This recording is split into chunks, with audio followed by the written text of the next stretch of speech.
This is We the Sales Engineers Podcast, show 215.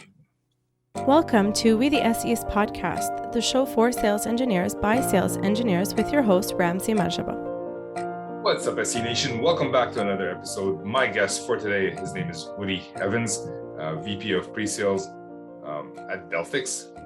I'm scratching my arm. If you're watching the YouTube video, it's because I got bitten so much yesterday by mosquitoes. But anyways, that's besides the point. Today's conversation was different than many others that I've had before. We've touched on a lot of different topics throughout 215 episodes, 214 episodes before this. Today, we're focused mainly on value. What is value? Woody has something he calls the value hypothesis, which means, well, he'll tell you what it means, but basically we're talking about how we can find the value, extract the value, and then present the value to the customer so that they can make an informed decision and choose whether they want to buy from us or not. That was the main topic of conversation. And it was fun talking to Woody. It was great. And it was much deeper level than I'm used to on this podcast, which is also great. So if you enjoy that kind of depth of an episode, let me know. We'll do more of these. If you didn't, let me know. We'll do less of these. Well, maybe we'll do them offline or something. Anyways, let's jump into the show and see what you think. Good evening, Woody. How you doing? I'm doing well. How are you, Ramsey? I'm doing well. It looks like it's hot behind you because there's an air conditioner in the window. It's not too bad here today. It's in the 50s, which is pretty nice in the middle of February. So I don't even. About yourself? I haven't been outside in like 4 days. So. Oh boy. Yeah. It is. Let's see. Change it to Fahrenheit. 37. Okay. That's okay. It's not zero. It's not freezing. Yeah, it's not 32. So I'm happy with the way it's going. All right. Well, thank you for coming on, Woody. And I would love to start off by having you introduce yourself to the folks listening. Sure.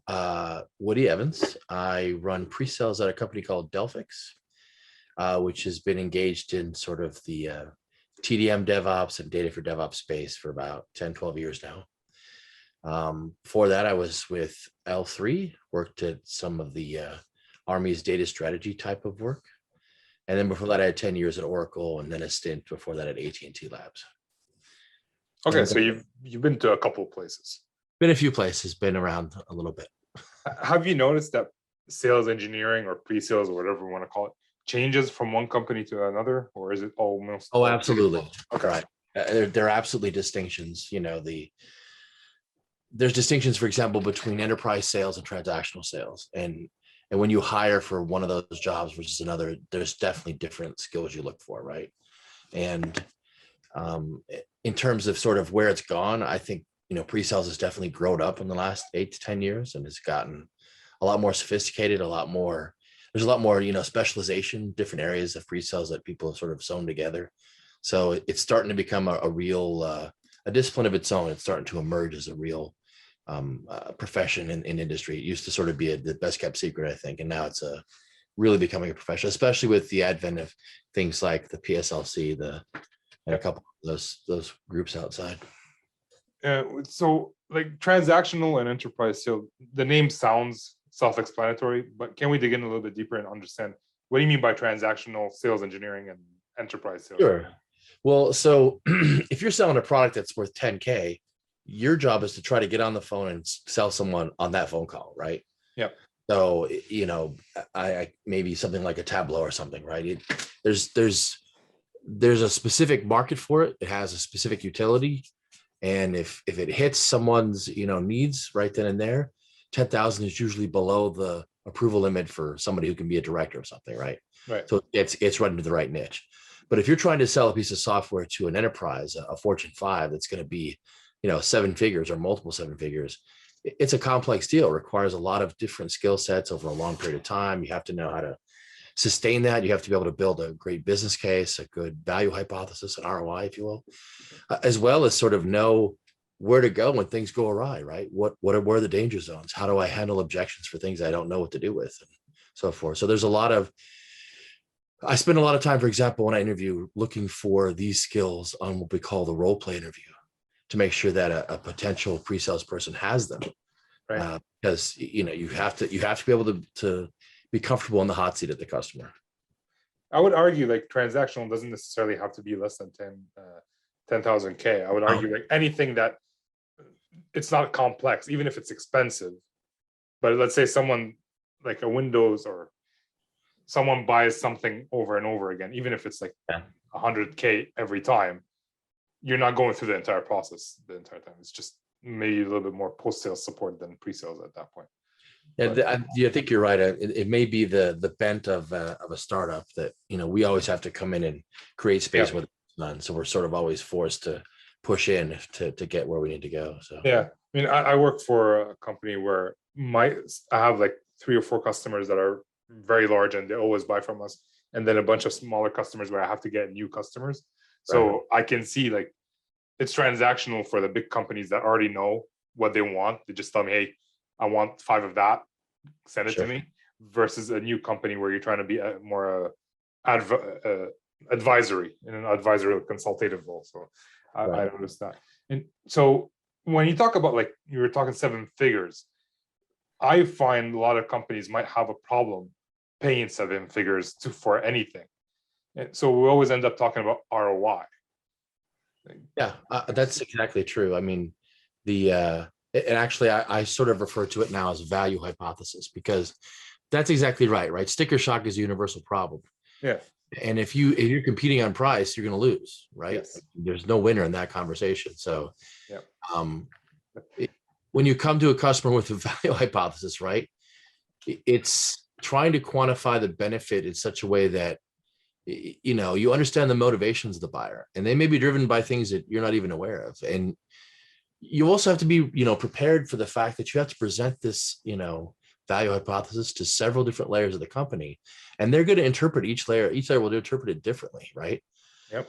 Conversation about ROI that might result in an efficiency conversation might be, to someone in the lower level of management, might be a conversation about how can I get more for same, right? How can I take the people I have and get more productivity out of them? But for a CIO, they might be going, look, I need to cut the staff here, right? And you have to sort of be in the middle of that politic all the time, figuring out where you're going to sell into, right? Because like it or not, the advance of your company often depends on getting someone to agree that the value is there, right? So here's a quick note. You mentioned when it's like when we're selling based on price, there are no winners. So if I understand you correctly, even if you win, you're pretty much losing, because at that point, you're just losing on price. I think so, because if you're competing on price, what you're saying is, the only distinction between you and everybody else is that price. Yeah.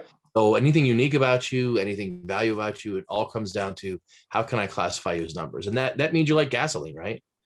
If you go to the corner and you see 4 gas stations, you go to the one with the cheapest price. End of conversation, right? I usually use the car, like Toyota versus Honda, as an example, but I think your example is better. It's because people would love Toyota or would love Honda. There will be some kind of emotional relationship potentially, but gasoline, like I'm not paying. I don't really care about Pioneer or something else.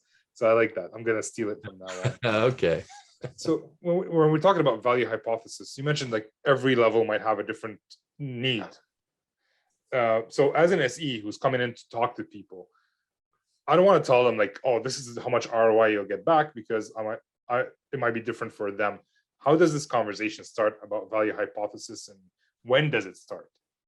Oh, well, okay. So there's sometimes some obstacles to get around, right? And some of these folks, I call them the data hoarders, right? They're like white knuckling on the data.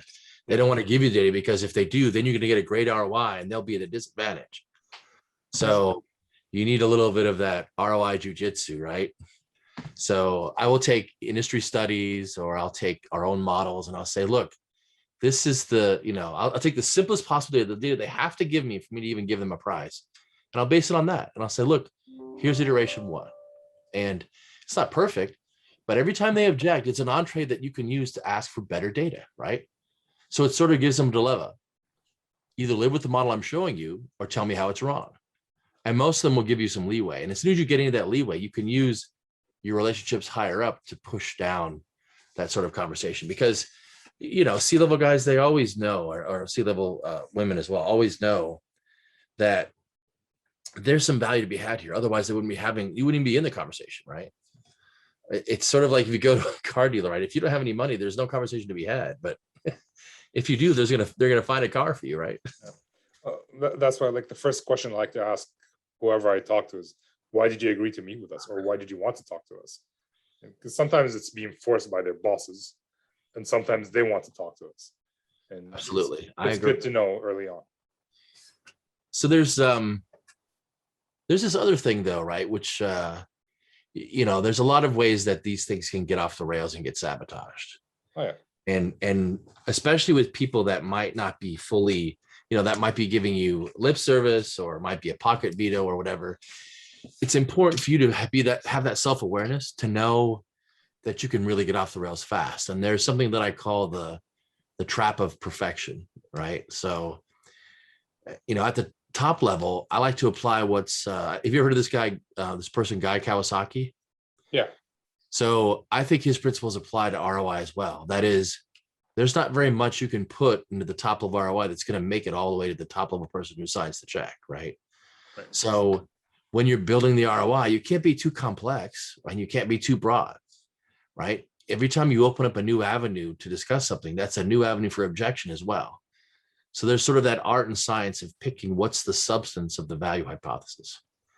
And, you might have 10 categories where you make an impact, but the question is, what are the ones where you can, be very clear that the impact is there, it's undeniable, and it's large, and try to sort of stave off or starve out any of those avenues of objection before they even begin. And then go ahead. I was just going to ask you, can you elaborate a little bit more about like how you starve off? Well, so let's say that for my own product, right, there might be use cases around masking, or around moving really big data sets within someone's prem, or helping them hyper accelerate testing. But if they don't want to, if cloud migration is sort of a project 3 months out or 6 months out, and it's unclear who's supporting that, it's unclear where the budget is, you might, instead of trying to go for the $700,000 deal, you might go for the $500,000 deal on the 2 use cases are going to sell. And you sort of don't worry about that one, or set it up for later, or push it down the road, or whatever it is that you're going to do, right? But the art and science when you're working with your sales rep is figuring out, where can we get the best win fastest, right? Because once I get into especially landing new logos, right? When I'm landing a new customer, the important thing is to land. It's not to try to get, the whale account and get them to spend $3 million off the bat. That almost never happens, right? The important thing is to find something that they know they can get value on, get them started, and start getting them, getting that return on value to them, right? And then let your customer success people come in and sort of build the case. They'll go everywhere and figure it out for you, right? So I've talked to salespeople who talk about like making the deal bigger. Like a customer comes in and says, I want this. And then you come in and start being consultative, and then you add this, and that. Right. And it gets big and maybe unwieldy. What you're saying is just take the initial win, and then work your way up to that big solution. Is that what I understand? I think in general, that's better when it's a new logo you're landing in general. Okay. And the thing is that we've had several situations in my company where they were so happy with the deal that happened in February or March, and with the rollout they got by the summer, they bought again the same year. Right now, that's a double win for us, right? Not only are they happy with us, but they've expanded already. And that's what I'm saying, right? Is there's an art and science to it. There's a lot of people that get sort of rose-colored glasses and stars in their eyes about the great big deal, but having been in that conversation a lot, it very rarely happens, right? Nobody's going to go make a $5 million bet on something they've never seen before, right? It's not going to happen. I mean, I'm not much into baseball. I'm an immigrant, so I never played baseball, but you hear a lot about the expression, like, go for the base hit versus the home run. Right. Like, just go for, even if it takes more time. Of my experiences, the bigger the opportunity gets, the less chance that you're going to close it. Right. Yeah. Especially time kills all deals, right? So the bigger, the slower it becomes, right? Are I you mean, familiar? that trap of perfection, I mean, it expands into lots of different ways, right? There's the breadth of the deal, but there's also the complexity, right? Yep. You try to get too exact and too detailed. There's always going to be some guy that says, that's not right, this isn't right. And you'll spend hours dithering about that, right? Yep. Or, maybe enough is enough, right? The forest for the trees question, right? Maybe you have some sort of guess that says it's 20% and someone wants to be exactly accurate. Well, it's going to be 18.5. Well, I would just say, let's accept 18.5 and move on. Why spend 2 weeks building that in for the one person who cares about it? Just Right. take their advice on it, right? So anyway. No, that's good. But here you mentioned something like sometimes there's like 10 things that might come up as important throughout the conversation. Yeah. And sometimes people might emphasize on the wrong thing. Like customers might tell you like problem X is my biggest problem, but in Yeah. fact it's problem Y. And how does an SE go through a discovery process or with the Oh, sales? that's interesting. Yeah, that's actually outside the realm of ROI. I would say that's really more of your general discovery. So when I do it, I typically, let's say I have a whiteboard and I'm doing sort of the usual plumbing diagram or a flow diagram or something, right? Yep. But I have a little parking lot over here, and every time I hear an issue, I'm writing in the parking lot those issues. And before I leave the meeting, I'll often go, well, what we heard was that these are the 5 most important issues. Is this the right order? And I'll get them to repeat it over and over again. Now that's just one room, right? But Yeah. then I take that to the next room because we're going to have 5 discovery meetings or 10 discovery meetings, and I'll keep asking, right, again and again. But then when you marry it back to the ROI, right, what you're saying is, well, why is that problem so big? Can you quantify for me why it's big? Is it because it's your pet peeve, or is there an actual business reason behind it? And as you get that clarified, oftentimes you discover things that even they don't know, right? Yeah. And that, to me, that's part of that art of being the trusted advisor, is getting to the point where you know so much about their business, they think you're the expert in their business, not them. Right. That takes some investment, right? But if the deal is big enough and worth it, you got to go do that, right? I mean, that's how it works.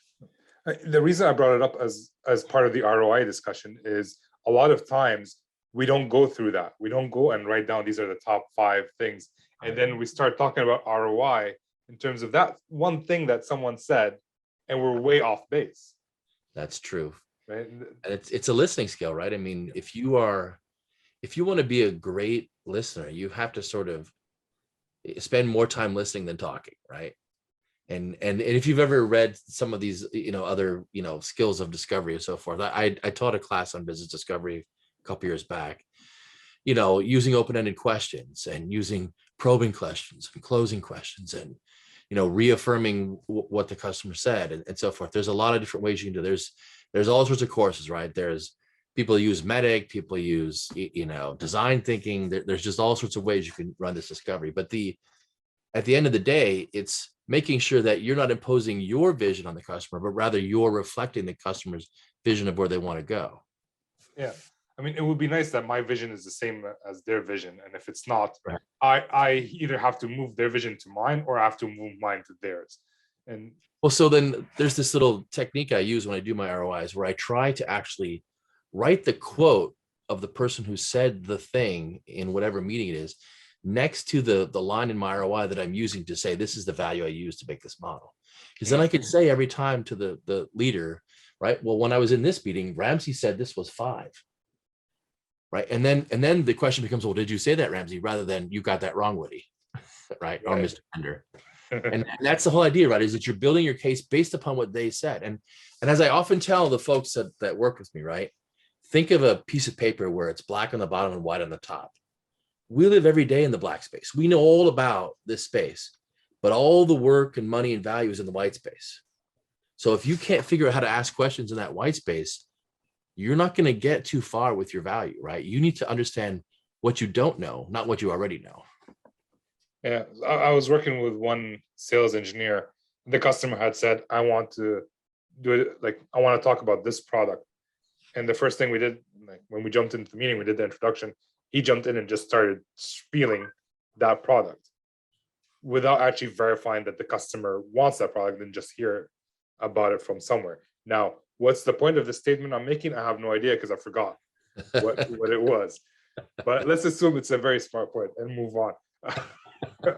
So like, we're talking about like ROI and value hypothesis. So right now we're using the term value hypothesis. I like it better. What is value? Let's start with that. Maybe go back to basics. What is value? What could be value? Well, that's interesting, right? It's whatever the customer says it is, honestly, right? And a lot of times people make the mistake of rushing into using dollar signs, and that can actually, make it more difficult to get a value hypothesis through, the narrow gate, if you will. A value hypothesis is just as much a customer presentation as your pitch is, right? Because it presents a certain viewpoint, and it tries to reflect the customer's true needs. It's tailored to their situation. So I would ask, what's the definition of success, right? Is it that you and the customer agree on the value hypothesis? I would say no, it's not enough, right? Success is the customer, particularly my champion in the account, deciding that this value hypothesis is worth him mocking it up as his or her own deck, making it their own deck, and presenting it to someone else without me, right? As everyone says in pre-sales, right? Everybody wants to test drive a Ferrari, but buyers are few and far between, right? Yeah. So I'm looking for someone who thinks that the result is so valuable that they want to put their name to it, right? Not that I've, come up with some magical mathematical formula that says everything's going to be candy and roses, right? Yeah. So that it's sort of what we call it inside anyway, my company, the value journey, right? Which is we take their own data along with sort of solid industry data, and we tell a story about their current and future state and why that future state is better. And it could be a story about cost or benefit or risk. It could be a story about expansion. It could be a story about new product lines. The point is, though, is that you have to think about it in all three layers of the layer cake, right? You're going to have three different types of recipients of a value hypothesis. There's going to be a C-level person who probably cares more about stuff that's non-IT than anything else. And your value hypothesis has to show how something that's in the business gets better, faster, cheaper, less risky, whatever, as a result of what you're doing down here in the IT part. And similarly, in the middle layer, right, which might be someone who's in a line of business, something like that, they're a little more concerned maybe with schedules and rollouts and that sort of thing. So how do you mitigate their schedule risk? Maybe it's months of project time saved. Maybe it's number of user stories to get out the door faster. Whatever it is, there's something that they've got there. And at the lowest level, right, when you're talking to someone who's technical, they care about the efficiency of their job, and they really care about being home with their family, right? Nobody wants to be up at 3 a.m. So when you sort of figure out what motivates each of those folks and you try to construct that value hypothesis so that they see the value for their role, right? Then you're sort of building a story, right? And that's the whole thing. This is just a story like anything else. You have to build a story that someone's going to believe and be so invested in that they want to take the story to someone else. So are you building like the value hypothesis for every single one in the chain? Are you building it for one and then helping them build it for their higher ups or their lower downs? What are we doing from a tactical? Yeah, I mean, it sort of depends on who the champion and the economic buyer is, right? So if we're pretty low in the organization, then a lot of times we're just building it for them and then asking to help them take it upstairs to someone. But if we entered at the top, then the person at the top already expects us to come back with that value. So it's all about where the levers are in the deal, right? And that's how I would say, right? Is we want to make sure that everybody who's attached to it feels like the hero. And that's, part of what I tell people in pre-sales, right? It's not like engineering where it's important to have your name attached to everything. You don't have to have my name attached to anything. All that matters to me is that the check comes in at the end, right? Oh, that's where your money's. That's where your name's attached on the check. But yeah, so many interesting things happen. You're talking about right now. How do you find out what is the value for each one of them? Is there an assumption you're walking in with, or you're going through that discovery process over and over and over to find each of these value hypotheses? Yeah, I think it's the latter. It's so important to sort of iterate discovery, and every conversation, it's good sales tactics, right? You want to understand who this person is, what motivates them, what do they want to get out of it? What would be a win to them? What do they think is wrong? And the more time you spend with someone and sort of, become, become a real friend, right? Yeah. The more they're going to sort of be able to feel, that you have their main interest at heart, and you should, right? Because you're the trusted advisor of this equation, and and uh, and they'll be able to sort of feel comfortable telling you things that aren't right. And a lot of times people, regardless of what management says, people that are at the bottom often feel like their voice doesn't get heard.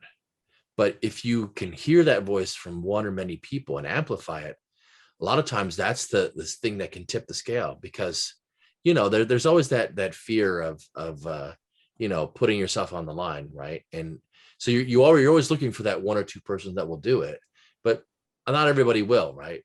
A lot of people are sort of shy away from that, but that doesn't mean that they don't have a lot to add to the equation, right? So I definitely want to hear a lot of voices. Okay. All right, and that makes sense.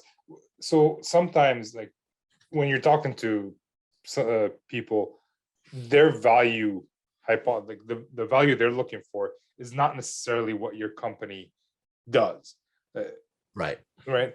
But it's also possible that not other companies don't do it either, right? It doesn't necessarily mean you're a bad fit. So how do you work that? Like, is it becoming more of a commodity sale at that point, or what? Well, so the first thing I would say is that as an SC, you should be very aware that there's a large difference between what technical people see as feasible and what your role as sort of painting the vista of possibility is. And you got to, make sure that you're not closing yourself off to other avenues of value. So if it's true, right, if you've actually explored the avenues of value and you don't find any, well, then it's time to qualify out, right? Right. You should just tell the rep that, I don't think we can deliver enough value here, and I don't see us being able to prove it to them. Maybe this isn't one that we should go chase, right?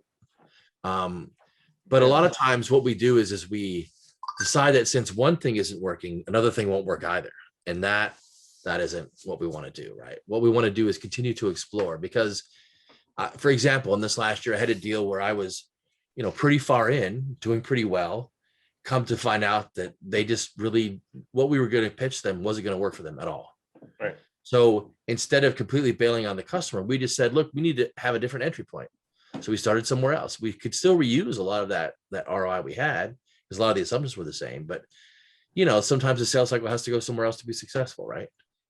The reason I'm asking is, in my industry, I'm in test and measurement, and most companies, like any other company, their main purpose is to do as many tests as possible, as quickly as possible, and release releases so that they can provide it to their customers. That's how they make money. But the value that some organizations in the industry, the vendors, see is providing more dense equipment so that they can run more tests at the same time. But that slows down the test. So now the tests are taking double the amount of time that it used to take. Right. So they didn't figure out like, oh, the value is in this. Let's keep selling to that. And what's the role of an SE in that case? Like, hey, I'm seeing my company or whatever company is going that direction where they should be going this direction. What can the SE do in terms of providing that value back to the organization? Well, I mean, you have to consider, some of the personality characteristics of the SE, right? If I were to sort of boil it down for myself, I would say that, we are the prize fighter coach, we're the armor bearer, and we're the fact checker, right? Yep. And, we're always telling the sales rep, get in there and take the punch, right? And when it comes to armor bearer, we're the ones that have all the facts. So we got to have that at the ready. But fact checker is a hard job, but it's a job we have to do, right? We have to make sure and hold everybody honest. That includes our sales rep, right? And of course, no one wants to poison the well with their sales rep, but a lot of times you have to sort of help them come to the light to see when a deal isn't going right, or when it's getting off the rails, or when the customer's not getting value or whatever. And just like any other sale, you got to sell the sales rep, right? You got to persuade them that this is the right viewpoint on this deal. Yeah. And you should do that with facts and realize, right, a sales rep is expert at removing obstacles. So you don't want to become one if you don't have to. Yeah. All right. Last time we talked, you mentioned the value maps. Yeah. Can we dig in a little bit deeper on that? It's something we've sort of been putting together, which is how do we figure out the value journey, right? How do we take the data that we have and the industry data and show both what we think is going to happen, and then as it does happen, continue to update the customer with sort of this is the value that you're getting. So for example, right, I recently did an ROI value hypothesis on the cost of error. And there's a lot of talk about shift left, but I want to be able to model the impact, right? But defect data is notoriously difficult to get. So I can sort of show them what the future will look like and show them some other examples of customers that have gotten there. But then once we get into the deal, I've got to get someone from customer success to actually go collect data so that we can start to show that over time, right? We got to help the customer get inside their own value journey. But it's also about sort of making sure that when you tell them there's going to be value here, here, and here, that you've actually later on show them, here's the value we delivered to you here, here, and here. Because when you close that loop, right, that is definitely a predictor of another sale, right? That's an expansion waiting to happen. Because if you help them see the value they asked for and they see it, they go, wow, I want more value, right? So it's not just like, hey, we sold on value and now we walk away and never track anything that we just sold them on. No, Right. You actually go through the trouble of making sure what you promised was delivered. Right. You got to make sure, right? Because everybody's had failed implementations. Everybody's bought something and went, oh, this is, crap 3 years later, right? Or 3 months later, whatever. Yeah, it's that's never happened. Well, so yeah, just from my perspective, when we talk to customers about value, there's like our perception of value and then what they think is value, right? Right. And you mentioned that money is one of them. Right. Are there others that you can think Oh, of yeah. that So aren't part of it? Like what? So, I mean, just take the usual three horsemen, right? Cost, benefit, and risk, right? So if you take cost out, you just look at benefit. So benefit could be schedule benefit. So it could be months of acceleration, or it could be reduced cycle times. If you look at risk, it could be, for example, I helped a customer the other day talk about what the time value of their data at risk was, which is to say, data masking is it's up and coming because a lot of shops can't mix data masking with test data delivery, and merging those two things together turns out to be pretty hard. And Gartner just came out with this thing called DevOps TDM, which is essentially merging those things together so that you can show how to get that test data in the right hands faster, right? So I'm not sure if that's answering your question, but it's a way that it's a way that you could present, terabyte months of data at risk. Well, how big is that? How does it grow? What's the difference between now and tomorrow? Hours of productivity could be reclaimed. I even drew a chart once for a customer that talked about the surface area of risk, and I actually drew two different surface areas. How can you change that surface area with our solution? Why does it matter, right? And so I think there's always a way. Excuse me, always a way that you can do that. And the other thing is, right, I don't know if you've heard of the DORA report from Google. No. Sort of the key metrics of DevOps, but like deployment frequency, lead time for change failure rate, time to restore service. Yeah, these apply to all sorts of different aspects of the software delivery lifecycle, right? Yep. You can do that for testing easily, and you can sort of measure each of those things and show those things, and none of those things are related to dollar signs per se. You can relate them to dollar signs, but they have their own sort of value, right? And my own, some of my own stuff, right? One of my own OKRs, my objectives and key results, is reducing cycle time, because cycle time changes throughput changes the number of deals we get, and eventually that changes our, revenue, right? Yeah. So there's lots of ways that you can position how those things work that doesn't have to be dollar signs. And in fact, it's actually more beneficial when you're at the lower end of the curve to talk about those instead of dollars, right? Yeah.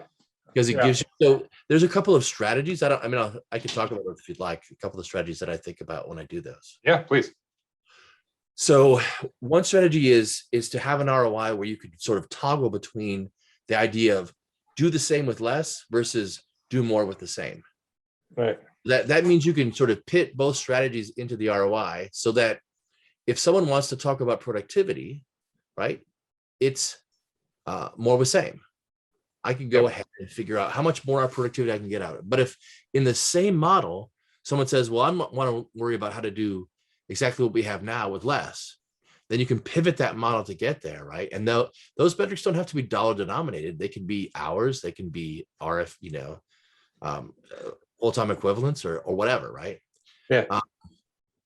I mean, the other one, go ahead. No, I was just thinking like someone who's a user of a product doesn't generally care about dollars. He's not paying for it. And he's not responsible. All he cares about is finishing faster, generally speaking. And like that's what I care about. I want to finish. I don't want to click one button on Salesforce and wait for 30 minutes for it to refresh. Roger that. Yeah. So that's so I agree with you. But please keep that's one. Another one. So I deal a lot with pipelines, right? Data pipelines for me. And there's often there are objections from people about the sort of, well, nobody's ever idle. And I like to call that the myth of idleness, right?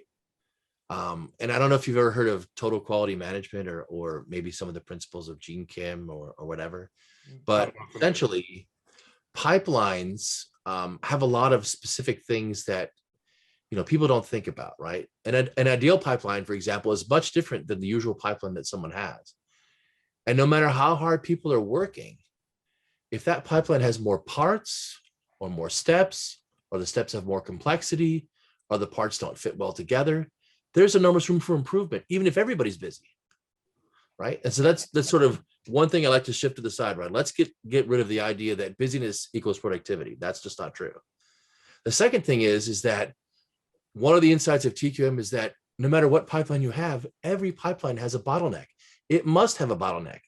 The trick is not to claim that you don't have one, but to make sure that you've tuned the pipeline to the speed of that bottleneck, right? And so a lot of people have this, what do I have all this idleness? Well, think of it like this: an entire factory, someone can be super busy building the steel belt for the steel belted radials, right?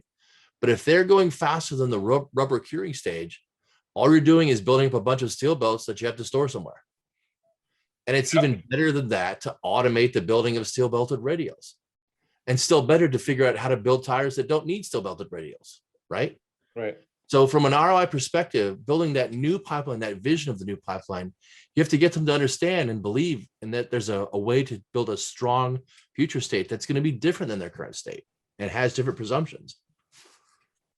So that's another one, right? That sort of myth of idleness, I call it.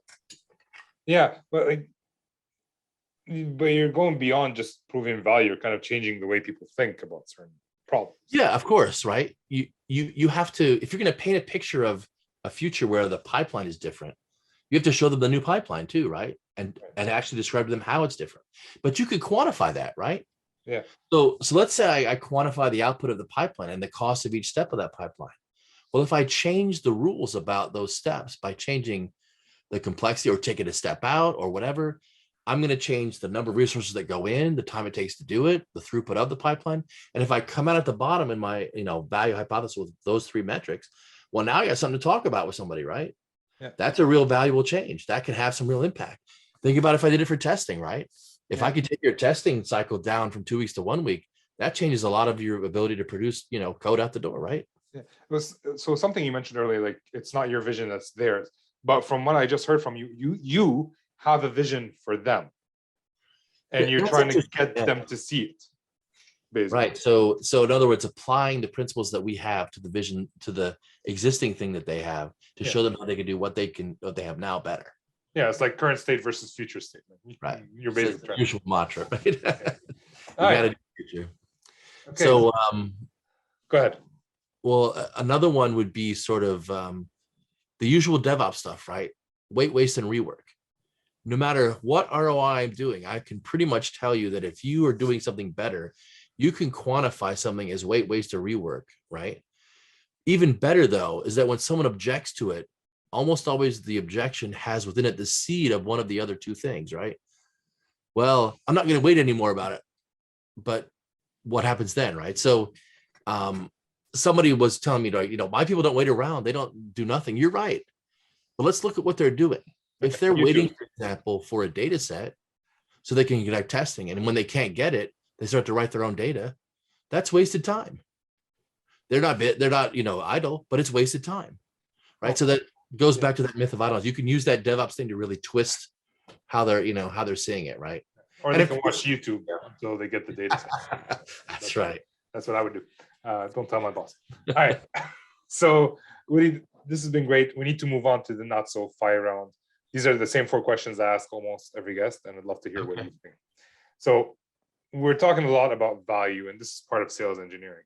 What is it that you love about sales engineering that's kept you in this domain for a while now? Wow. First, I just think it just fits what I want to do and my personality really well, right? I feel like there's always a great challenge here. There's always new thought spaces to go into. There's always new customers to see. So it's sort of like you took the best of the technical world and added all of the great stuff that business leaders will do. And I just feel, every day it's exciting to go to work. I can't argue with that. All right. Number 2, is there something that you would change about the role, about the way it's viewed, or anything like that? Well, I think the biggest problem, in my humble opinion, right, is that salespeople still don't understand how we bridge the gap between business value and technical capability. Yep. And they keep trying to sort of figure out a way to bridge that gap, but I don't think they're prepared enough to do it, right? Maybe a rep is prepared enough after a couple of years, but what they really need to do is understand how to use their SE better. And, in my observation and in my experience, reps who bring their SEs to almost every meeting make more money and make it faster because they figure out the cadence of discovery. They understand the split of work. The rep gets to sort of work on the things that are going to move the deal forward while the SE works on things that provide the evidence to make sure the customer is ready to move the deal forward. And when that sort of breaks down, or when the rep tries to do the SE's job or the SE tries to do the rep's job, things don't work out. It's funny you should say that. I'm a hybrid, so I do both. It is a little bit difficult to do that.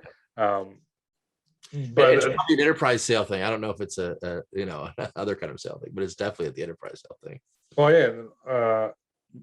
The thing that I notice is that if the SE is not involved in discovery or the meetings that the salesperson goes to, they're most likely going to have the incorrect information to continue to pick up where they need to, and they're going to have to redo the work anyways, which leads to pissed off customers and all that. Right. All right.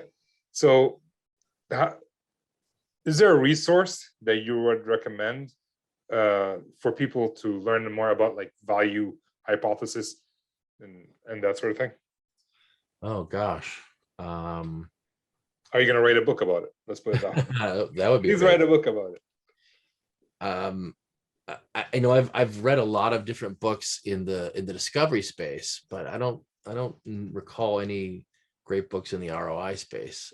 Most of mine have been tribal learning. So, but yeah, maybe someone should. Maybe that's a banner I can take up. Yeah, well, go ahead. But, I'll tell you this: if you write that book, I will buy it. You have at least one reader right now. That's very kind. Well, based on, like, I don't think 45 minutes is enough to talk about this.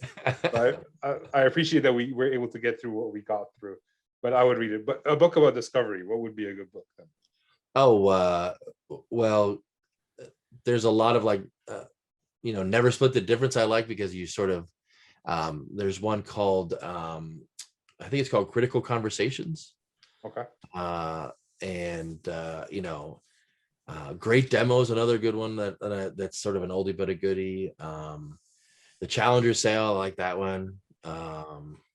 You like the Challenger Sale? Yeah, it's interesting. It doesn't always work, but it is interesting. For me, so my company does the Challenger Sales methodology. I think it works for the first meeting. to get in the door. And then like sometimes you have to challenge a customer, but most people do that anyways. Yeah. So I don't know. I haven't. It's Maybe I haven't figured out how to use it properly. Maybe that's why. But I do have, I think I have a list somewhere. I have the deck that I used for a conference where I presented about this that has a list of books. So happy to send it on to you. Yeah, please. Are you going to be like I learned about you from watching Demo Fest. Oh yeah, I saw your video on Demo Fest and like I have to talk to Woody. Are you going to be on this year as well?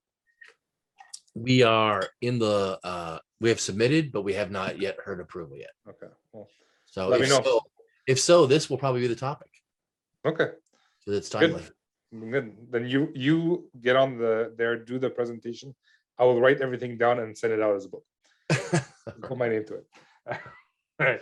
Last question of the not so fire round. Is there a habit you're working on today to improve in your personal or professional life? Is there a habit I'm working on today? So I think the habit I'm working on today is pruning the tree, which is to say you can't do everything. So you have to decide what's most important.